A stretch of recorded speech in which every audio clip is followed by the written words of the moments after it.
যেতে মন্দির গাঁরে তৈরি হয়েছি তাকে মূর্তি তৈরি করছু আমি শিব মন্দির যেতে মন্দির তৈরি করছু আমি কিন্তু আমକୁ যে তৈরি করছি তাকে কিଏ মুন্ডিয়া মারুনাহাନ୍ତି বেলা ଯେଉଁ ବିନ୍ଧାଣିଟି ତତେ କଲା ନିର୍ମାଣ ସେହି ତ ଦେହରେ ରହିଛି ତାହାକୁ ଜଣା ତାକୁ କିଏ ମୁଣ୍ଡିଆ ମାରୁଛନ୍ତି ଏ ଯେତେ ସବୁ ତିଆରି ହେଇକିରି ଆଇଛନ୍ତି ଭଗବାନ ତିଆରି କରିବାର ସନ୍ତାନ ତାକୁ କିଏ ମୁଣ୍ଡିଆ ମାରୁନାହାନ୍ତି ଏଇଠି ସବୁ ରାଗ ହିଂସା କଳ୍ପନା ସବୁ ଚାଲିଛି କିନ୍ତୁ ଆମେ ଯୋଉ ମନ୍ଦିରରେ ତିଆରି କରିଛନ୍ତି ନଡିଆ କଦଳୀ ଦୀପ ଧୂପ ଦେଇକିରି କେତେ ମୁଣ୍ଡିଆ ମାରି ମାରି ଆଉଛନ୍ତି କିନ୍ତୁ ବୁଝି ପାରୁନାହାନ୍ତି ଯେ ଏ ଜଗତରେ ଯେତେ ମନ୍ଦିର ଅଛି ପୃଥିବୀ 21 ଭୁବନ ପୃଥିବୀ 27 ନକ୍ଷତ୍ର ଭୋଗ 49 ବାୟୁମଣ୍ଡଳ ଅଣାକାରେ ନମ ନମ ବୋଲେ 21 ଭୁବନ ଅତଳ ବିତଳ ସୁତଳ ରସତଳ ତଳାତଳ ମହାତଳ ପାତଳ ଭୂ ଭବ ସ୍ୱ ମହଜନ ତପସତ୍ୟ ଏଠି 7 ବାର 7 ରିକି 21 ଏ 21 ଭୁବନ ଗୁରୁ ଲେଖିଦେଲେ ଦୁଇ କାଟିଲେ ଏକ ଭୁବନ ସଂସାରରେ କୋଠି ହେଲେ କାକୁ ଛାଡ଼ିଲେ ଯେତେ ମନ୍ଦିର ଦିଅ କାକୁ ମୁଣ୍ଡିଆ ମାରୁଛ ଏ ପୃଥିବୀ ଜଗନ୍ନାଥ ହାତ ଟେକି ଦେଇଛନ୍ତି ମଉ ନାହିଁ ତୁ ସେ ପୃଥିବୀ ମୁଣ୍ଡିଆ ମାରେ ନହେଲେ ତୁ ହାତ ଟେକି ଦେ ଉପରେ ନହେଲେ ତଳେ ଯେତେ ମନ୍ଦିରକୁ ଯାଉଛ ଯାଅ ଶିବ ମନ୍ଦିରକୁ ଯାଅ ନହେଲେ ବିଷ୍ଣୁ ମନ୍ଦିରକୁ ଯାଅ ନହେଲେ ଜଗନ୍ନାଥ ମନ୍ଦିରକୁ ଯାଅ ନହେଲେ ତମର ହନୁମାନ ମନ୍ଦିରକୁ ଯାଅ ଏ ପୃଥିବୀ ବିନା ମୁଣ୍ଡିଆ ମାରିବାର ଦାୟିତ୍ୱ କୋଉଠି ଆଉ ନାହିଁ ଏ ଯିଏ ଯେତେ ଯାହାକୁ ଶନି ଗ୍ରହ ପଡୁ ବଟ ଗଛକୁ ଯାଅ ପାଣି ଦେଇ ସେଠି ମୁଣ୍ଡିଆ ମାରିକି ମୋ ଗ୍ରହ ଖଣ୍ଡନ ହେଇଯିବ ସମସ୍ତେ ଏ ସଂସାରରେ ଜଗତରେ ଏକା ଲେଖିଛି ମା ଜଗତରେ ମା ତୁ ଆଉ ବଡ ଦୁନିଆର ଜିନିଷ କିଛି ନା ଅଛି ନାଇଁ ସେଇଥିପାଇଁ ଲେଖିଲେ ତତେ ଯିଏ ତିଆରି କରିଛି ଯିଏ ଜୀବନ୍ତ ଦେବତା ଖାଇବି ବୋଲୁଛି ଯିଏ ଯାହାକୁ ସେବା ଦରକାର ଖାଇବା ଦରକାର ଯିଏ ମୁଁ ତିଆରି କରିକି ସୃଷ୍ଟିକି ପଠେଇଛି ମୁଁ ପଡ଼ିଆ ଭଗବାନ କରିବାର ସନ୍ତାନ ଆମେ ବୋଲି ଏଡେ ସୁନ୍ଦର ମନ୍ଦିର ଏ ଦୁନିଆ ସୃଷ୍ଟିଟାକୁ ଏଡେ ସୁନ୍ଦର ତିଆରି କରିପାରୁଛନ୍ତି जो ସେଇଥିପାଇଁ କହିଲେ ଅର୍ଜୁନ ମନେ ରଖିଥିବୁ ମୁଁ ମଲେ ଯୋଉ ମତେ ତୁ ପାଇବୁ ଏ ମୁଁ କାଟଟା କିଏ ନା ତତେ ଯିଏ ତିଆରି କରିଛି ସେଟା ହଉଛି ମୁଁ ନା ଆଉ କିଏ ଏ ଶରୀର ଭିତରେ ପବନ ଟିକେ ଦେଇଛି କିଏ ସିଏ ପବନ ଦେଇଛି ବୋଲି ଚାଲୁଛନ୍ତି ଅଗ୍ନି ଦେଇଛି ବୋଲି ଯାହା ଖାଇଲେ ହଜମ ହଉଛି ଏ ପଞ୍ଚଭୂତ ଜାଗ ପୃଥିବୀ ଆପ ତେଜ ବାୟୁ ଆକାଶ ସବୁ ହେଲେ ଗୁରୁ କରିବି ଜ୍ଞାନ ନେବି ଧର୍ମ ନେବି ଆଉ ଭଗବାନଙ୍କ ପାଦରେ ଲକ୍ଷ୍ୟ କରିବି ଏ ଭବ ସଂସାରରୁ ମୁକ୍ତି ହେବି ବୋଲି ବୋଲି ସମୟ ହେଇଯାଉଛି समय हो जाउछे सिना आ एते बयस हो जाउछे सिना काको गुरु करिया पई समय होनी आसीबे 40 50 30 60 वर्ष हेले गुरु मंत्र ग्रहण करिया पई हेले ए प्रथम अदिता विद्या ए शरीर ब्रह्मांड रे जहा शरीर भीतर सैया ए चारि जुग कोडी एबे कहउथले आज मु सुनथली मालिका रे 12 हाथ खंडा धरि के जगन्नाथ पुणी मालिका रे जन्म होबे जे समस्त को काटी काटी दिबे काहे कि से तो अजन्मा से को जन्म होई सारछती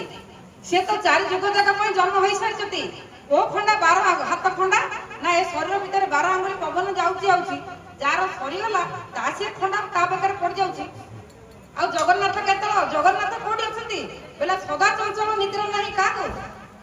पवन को आखि के हालिया पाटी के हालिया कान को हालिया गोड़ हाथ समस्त के हालिया कि पवन आईला आई गला पर्यंत दियो ताकू केतल हालिया ना से लगे सदा चंचल निद्रा ना से सब चंचल केबेले ताकू निद्रा ना ए रूपे शून्य अच्छु रही शून्य किए अच्छे पवन एमन तो अशेष महिमा के जानी पारे गुण सीमा किए जानी पारिबो ना तो नाम सदा करी लय ए पवन सूत्र को जानिकरी जे नाम को लय करछि कोटिए जन्म पाप क्षय जदि कोटिए जन्म अहर्निशि नाम को जदि लक्ष्य कले आ कोठी जीवा तो नाम सदा करी लय कोटिए जन्म पाप क्षय नाम घोषिले सर्वसिद्धि मंडाई रोग शोक आदि गुरु सही परम को पवन को चिन्हैछंती आईने ध्यान कर ए सूर्य रे खाओ चंद्र रे कोन करियो सूर्य रे कोन करिकरी हम रोग मुक्ति खाद्य हजम केमिति हबो गले केमिति एक्सीडेंट हबनी आहार मैथुन निद्रा आसा ए चारटा ए 7 बार को 7 प्रकार विभाग रे कोइ दिछि एडा सूर्य एडा चंद्र केमिति केमिति करियो कहले देह केमिति सुस्थ रहइबो संसार मुक्ति केमिति पाइबो सब कथा लिखि दिछि सब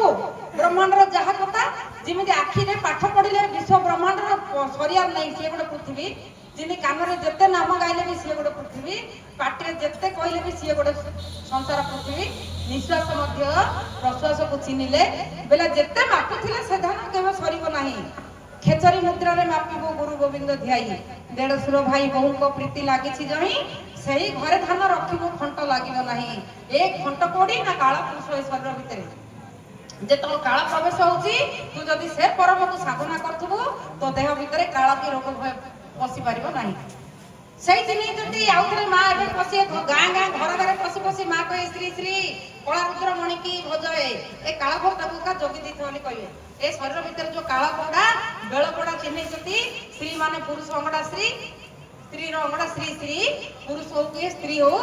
କଳାରୁଦ୍ର ମଣି କି ଭଜଏ ନା କାଳ ଭୋଗଟାକୁ ଭଜଏ କାଳଟାକୁ କଳାଟାକୁ କା ଜଗିଥାଏ ଶରୀର ଭିତରେ ସଂସାର ଭିତରେ ଯୋଉ କଳା କର୍ମଟାକୁ ସେଇଟାକୁ ଜଗି ଦେଇଥାଉ। ତାହେଲେ ଦେହକୁ ରୋଗ କେବେ ପଶିବନି କାଳଟାକୁ ଯଦି ଜଗି ଦେଇଛନ୍ତି। ରୋଗକୁ ଭୟ କରିବା ଦରକାର ନାହିଁ ଯଦି ଆପଣ ଜଗିକିରି ବେଳ କାଳକୁ ଅଛନ୍ତି। ବେଳ ନ ଜଗିଲେ କାଳ ହେଲା।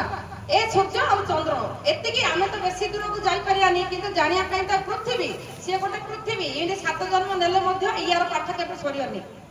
ବୋଇଲେ ତୁ ତାକୁ ଚିହ୍ନେ ଆତ୍ମାର ଜ୍ଞାନ ଆତ୍ମାର ଧ୍ୟାନ ଆତ୍ମାର ପୂଜନ କର। ଆଉ ଜନ୍ମ ଆଉ ମୃତ୍ୟୁ ଜନ୍ମ ହେବା ପୂର୍ବରୁ ଲେଖି ଦେଇଛନ୍ତି ଭାଗବତରେ ନମଇ ନୃସିଂହ ଚରଣ ସମସ୍ତ ନୃସିଂହ ପାଦରେ ନମନ୍ତି। ଅନାଦି ପରମ କାରଣ ପବନର ଆଦି ଅନ୍ତ ନାହିଁ। ଲୀଳା ବିଦ୍ୟୁତ କିଛି ଦିନ ପାଇଁ ଆଇଛନ୍ତି ପେଣ୍ଡାଲକୁ ଅଭିନୟ କରିବାକୁ ଲୀଳା ବିଦ୍ୟୁତ କଳେବର ବୋଲା ଦେବ ମାନବେ ଅଗସର ଏଇଠି ଏକା ପୂର୍ଣ୍ଣାନନ୍ଦ ଗୁରୁ ପାଠଟି ଲେଖି ଦେଇଛନ୍ତି। ଦେବ ମାନବେ ଅଗସର ଭାଗବତ କାଟିଦେଲା ଦେବ ମାନବେ ଅଗସର ବାପା ଦେଇଛି ମା ନେଇଛି ପୁଅ କି ଝିଅ ଜାଣିନି ଅଗସର ଲେଖିଦେଲେ କିନ୍ତୁ ପୂର୍ଣ୍ଣାନନ୍ଦ କହିଲେ ନାଇଁ ନାଇଁ। ସେଇଥିପାଇଁ ସେ ଅଷ୍ଟାଦଶ ପୁରାଣକୁ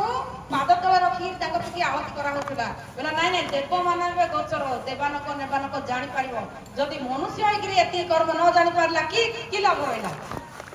ସେଇଥିପାଇଁ ଗୁରୁ ବାରମ୍ବାର ତାଙ୍କ ଦେଇକି 12 ଥର ଜନ୍ମ ନେବା ପାଇଁ ପଡୁଛି। ଆତ୍ମାରେ ଚିହ୍ନେଇ ଯଦି ଦେବାଲୋକ ଜାଣିପାରିବ ନେବାଲୋକ ଜାଣିପାରିବ। ଯୋଉଟା କି କାଟିଦେଲେ ଦେବ ମାନବ ଅଗୋଚର ଭାଗବତ କାଟିଛି କିନ୍ତୁ ପୂର୍ଣ୍ଣାନନ୍ଦ କହିଛନ୍ତି ନାଇଁ ଜାଣିପାରିବ। କହିଛନ୍ତି କି ନାଇଁ ଜାଣିପାରୁଛନ୍ତି କି ନାଇଁ। ଆତ୍ମାରେ ଜ୍ଞାନ କଲେ ଆମେ ପରମକୁ ସାଧନା କଲେ ଆମେ ଜାଣିପାରିବା ଏଇଟା ସୂର୍ଯ୍ୟ ଏଇଟା ଚନ୍ଦ୍ର କାଳ କେତେବେଳେ ବେଳ କେତେବେଳେ ଆସିଲା। ସେଇଥିପାଇଁ ସତ୍ସଙ୍ଗ ଚାଲିଛି ସବୁଠି ନାମ କୀର୍ତ୍ତନ ଚାଲିଛି। ଆଉ ଥରେ ମା ଆସିବେ କାନ କାନରେ ଘରେ ଘରେ କହିକି ଯିବେ ଶ୍ରୀ ଶ୍ରୀ କଳାରୁଦ୍ର ମଣି କି ଭଜ ହେ ବୋଲେ ଭଜା ମୁଗ ଗଜା ହୁଏ। ଗୁରୁ ନେଲେ ଭଜିଲେ କା ଗଜା ହୁଅ ଯେତେଦିନ ଗୁରୁ ନ ନେଇ ଯାଅ ସେତେଦିନ ପର୍ଯ୍ୟନ୍ତ ଶୁକ୍ଲା କାଠ ହେଇଯାଅ ବୋଲେ ଶୁକ୍ଲା କାଠ କଞ୍ଚା ହୁଏ। ଗୁରୁ ମନ୍ତ୍ର ନେଲା ଶୁକ୍ଲା ହେଇକି ଥିଲା କଞ୍ଚା ହେଲା ସଂସ୍କାର ହେଲା ତାପରେ କଞ୍ଚା ହେଲା ଗଜା ବାହାରିଲା ବୁଝିଲ।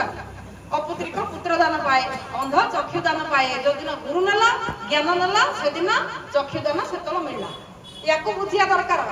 କିଛି ଅସୁବିଧା ନାହିଁ। ବାରମ୍ବାର ଯେତେ ମନ୍ଦିର ହେଇଛି କେବଳ ଆତ୍ମାକୁ ବ୍ରହ୍ମାଣ୍ଡକୁ ପିଣ୍ଡକୁ ନେଇକିରି ହେଇଛି ଶରୀରଟା। ଖାଲି ବୁଝିବା ଦରକାର ଆଉ କିଛି ଦରକାର ନାହିଁ। ସେଇଥିପାଇଁ ଗୁରୁ ଜ୍ଞାନ ଧର୍ମ ଯଦି ନେଲେ କେବଳ ଏତିକି କହିଛନ୍ତି ଭକ୍ତି ଭାବ ଥାଉ ଅଜପାରେ ଟିକେ ଲକ୍ଷ୍ୟ ଥାଉ ଧ୍ୟାନ ଥାଉ ଚନ୍ଦ୍ର ସୂର୍ଯ୍ୟକୁ